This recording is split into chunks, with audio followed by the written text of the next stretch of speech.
बिस्मिल्लाहिर्रहमानिर्रहीम, अस्सलाम वालेकुम। आफ्टर अ लॉन्ग ब्रेक आज दोबारा स्टार्ट ले रहे हैं।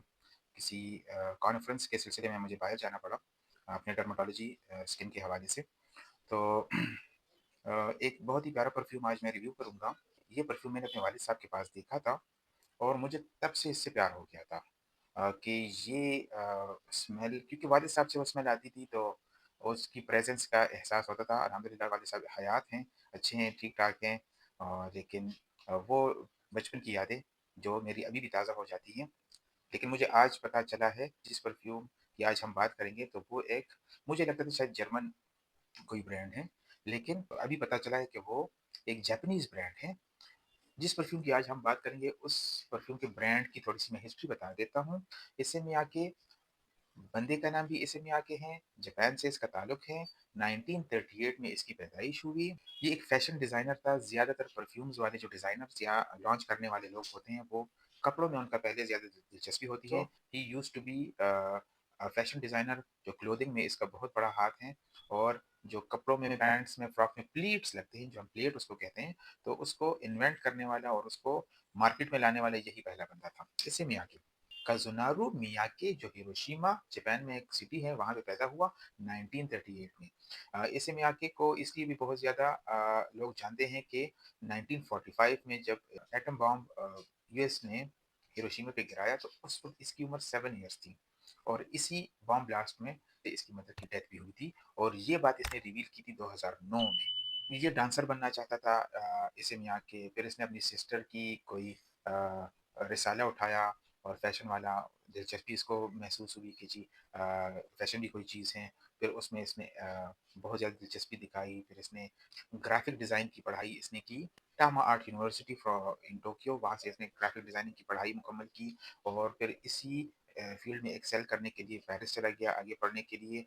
चैम्बर सिंडिकाल डे लैक्यूचो पेरिसियन, वहाँ से इसने आगे पढ़ा और वहाँ से बहुत से जाने-माने लोगों के साथ इसकी मुलाकात हुई और इसने अपना सफ़र शुरू किया। 1970 में ये जापान वापस आ गया और मियाके डिज़ाइन स्टूडियो लॉन्च किया और अपना काम शुरू किया और कपड़ों में बहुत ज़्यादा इसने काम किया और 1990 से फिर इसने अपने परफ्यूम का ब्रांड निकाला लऊ डे इसे के नाम से और ओम।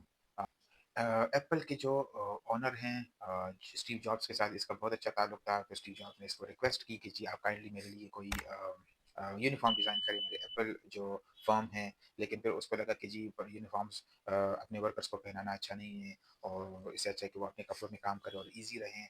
वो आइडिया फिर स्टीव जॉब्स ने ड्रॉप किया और फिर इसने स्टीव जॉब्स ने इसे मियाके को कहा कि जी आप मेरे लिए टर्टल नेक शर्ट्स बना दें क्योंकि ये मेरे डेली अटायर का एक हिस्सा है। तो आपको पिक्चर्स में भी नज़र आ रहा होगा। तो ब्लैक कलर के टर्टल नेक शर्ट्स फिर इसने इसे मियाके ने स्टीव जॉब्स के लिए तैयार किए और 100 से भी ज़्यादा शर्ट्स उसको भिजवा दिए कि आप इसको यूज़ करें, वैसे ही। तो पैंट्स के अंदर जो प्लीट्स लगते हैं, जिससे चलने में, बैठने में आसानी होती है, ये इसे मियाके ने इन्वेंट किए, जो आज तक लोग अपने कपड़ों में किसी भी तरीके से इस्तेमाल करते हैं। और इसके बारे में बात नहीं करेंगे, इसे मियाके का हमारा परफ्यूम हमारा फ़ोकस है, रेस्ट इज़ हिस्ट्री।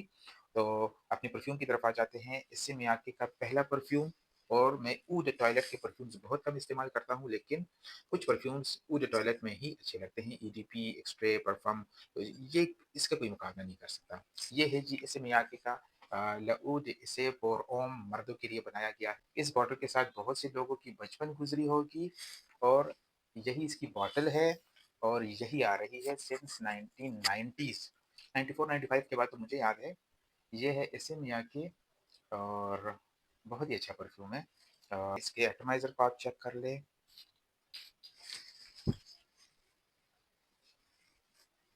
बहुत आला, बहुत क्लास का, बहुत ही नफ़ीस, बहुत सोफिस्टिकेटेड, बहुत ही ज़बरदस्त परफ्यूम है ये। यूज़ू, इसका नोट इन्होंने इसमें डाला हुआ है, जो बहुत ही प्यारा नोट है। The nose behind this perfume is Jacques Cavallier. ये इसने इसके नोट्स को बराबर किया था और बहुत ही नफ़ीस बनी।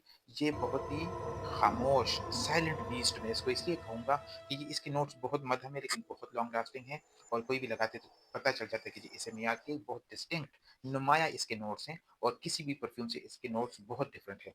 इस परफ्यूम के टॉप नोट्स मैं आपको बता देता हूँ। जैसे ही आप इसको लगाते हैं, जैसे आप yuzu, lemon, bergamot, mandarin orange, orange की स्मेल बहुत ज़्यादा तेज़ आ रही है इसमें। Cypress, tarragon, tarragon is a spice, ठीक है जी? कोरिएंडर और ल लेमन वर्बेना एक लीव्स हैं, ये उसके सारे टॉप नोट्स में आ जाते हैं। जैसे ही 30 मिनट्स 40 मिनट्स गुज़रते हैं तो सिट्रस नोट्स काम डाउन होते हैं, तो मिडल नोट्स में, हार्ड नोट्स में जब ये एंटर करता है, नटमेग, वाटर लिली या इसको ब्लू लोटस भी कहते हैं, lily of the valley, saffron, cinnamon और जेरेनियम। सिनेमन के नोट्स मुझे ज़्यादा वाज़ेह फ़ील नहीं हो रहे हैं। बेस नोट्स बहुत वार्म है, Tahitian vetiver, cedarwood, sandalwood, amber, musk, tobacco. Base notes बहुत ही वार्म करती हैं, जिससे इसकी लास्टिंग मज़ीद बढ़ जाती हैं। शुरू में सिट्रसी, बीच में फिर फ्लोरल और एंड में टोटली वार्म नोट्स जिसकी लास्टिंग मज़ीद बढ़ जाती है। बहुत ही प्यारा है। This is the timeless fragrance. इसकी कोई हद नहीं है। 1994 में जितनी इसकी हाइप थी, 2025-26 में भी इसकी उतनी ही हाइप है। और ये किसी के भी ड्रेसिंग टेबल पे ये इसे आके नहीं होगा तो फिर वो परफ्यूम्स कंप्लीट नहीं होते। ये टॉप 10 परफ्यूम में इसका हर जगह नाम आता है। तो जो भी लगाना चाहते हैं और जो भी खरीदना चाहते हैं, इसे में आके बहुत ही क्लास का है। प्राइस आपको नज़र आ जाएगा और अच्छी चीज़ महंगी होती है और कॉम्प्लीमेंट्स लाजमी मिलते हैं, ठीक है जी? ये साइलेंट हंटर है। आप कहीं से भी गुजरेंगे आपको कॉम्प्लीमेंट्स ही कॉम्प्लीमेंट्स मिलेंगे और अच्छी चीज़ को लोग आसानी से पहचान लेते हैं। इसे मियाके के साथ आप लोगों से इजाज़त चाहते हैं। गो फॉर इसे मियाके पोर ओम लऊद इससे आपको तारीफ़ें ही मिलेंगी। अपना ख्याल रखें इसे मियाके के साथ। जज़ाकल्लाह, थैंक यू जी। अल्लाह हाफ़िज़।